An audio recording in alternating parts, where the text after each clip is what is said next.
Hey everybody, I've been getting a lot of subscribers over the last few weeks, so thanks everybody for subscribing to the channel. And I had a question from one of the other subscribers and somebody that reached out to me that's going to be test riding my Pebble very soon.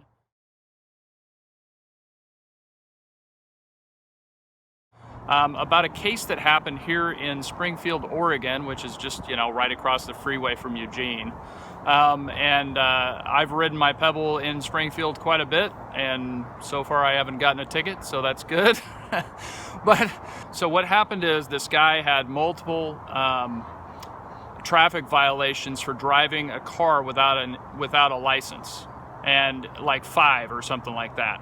And Spring City, and so eventually stopped driving his car, which that's a good thing, right? And he bought an e-bike, and then he got pulled over by the cops riding his e-bike. Now, I don't know anything about the specs of this e-bike, whether it had any adequate lighting or any of the other things that are required for e-bikes.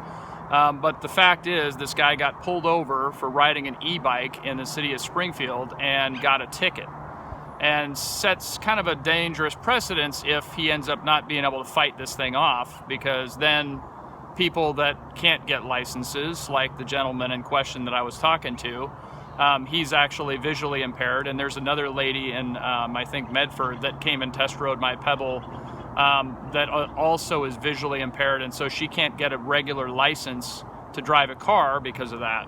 In any case, the point is that I've checked into this with the city of Springfield, I've checked into it with the city of Eugene, and at least in our area, and it seems like a federal precedence, is that legally you can ride an e-bike as long as you're following your local laws, and in some cases there's a helmet required. In some cases you have to be over, like in the state of Oregon, you have to be over 16 to pedal an e-bike.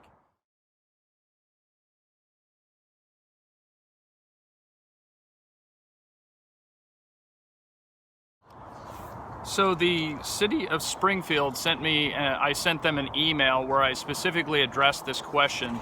I said, I have a fully covered e-bike and am interested in the legality of riding on city streets and paths.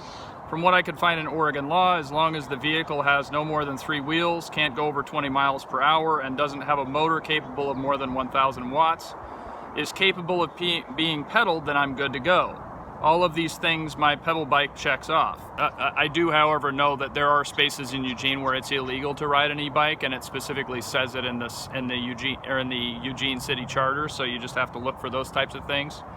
But other than that, I can ride anywhere as long as I follow the rules of the road. The reason I want to ask specifically is that I have a friend who is considering the purchase of one of these Pebble bikes, photo attached, and I just sent a photo of my Pebble.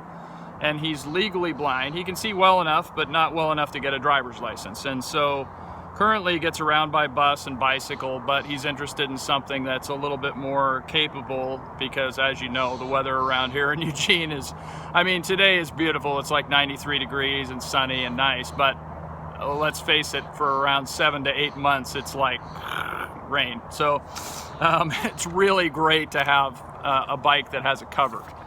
Anyway, so according to Oregon State Moped Motorized Scooter Pocket Bike Guide, this thing right here, and I'll put a link to this in the description below, the electric assisted bicycle is considered a bicycle rather than a motor vehicle for purposes of Oregon Vehicle Code, except where otherwise specifically provided by some sort of a statute. So that'd be like your local town, city, province, whatever. So it has to have fully operative pedals for human propulsion and an electric motor with output not more than 1,000 watts. And I know in most states in the United States it's 750, so you just want to check your local one. Another thing that is not on this list, but I've read the documentation pretty extensively, and it says that it's based on 750 watts with a 170-pound rider. And so all this stuff's kind of ambiguous. And the other thing that's interesting is that you have to be 16 years old to pilot one of these things. And so that being the case, it makes me wonder if they aren't if the police aren't confused about the fact that you maybe need to have a driver's license to pilot one, because otherwise why would you be 16? 16 is the legal age to drive here. So anyway, I think that's why the confusion, maybe with the police and the case of this gentleman that got pulled over. I also wanted to put out there that I would like you guys, if you want to ask some questions, most of the time in the comments below, we'll just kind of go back and forth with like random question answers. But my thought was maybe every other week or every month, or depending on the volume of questions that I get, that I can specifically address them like this in a video form, just to help you guys out and maybe inform others that are looking and asking for the same questions. And as you'll see from the title of this video, that I'm going to actually change the format of my titles to address specifically what I'm talking about in this video, so that hopefully in the future it'll be easier to find stuff, instead of being like, I think it's in episode 12 or something like that. Anyway, thank you for watching, and I appreciate your subscriptions, and feel free to like if you like the video. And as always, make comments down below if you guys have questions or comments, and I will quickly respond. I'm usually pretty on top of that, and if I'm not, Popeye will say something. Anyway, thank you guys. Have a good day.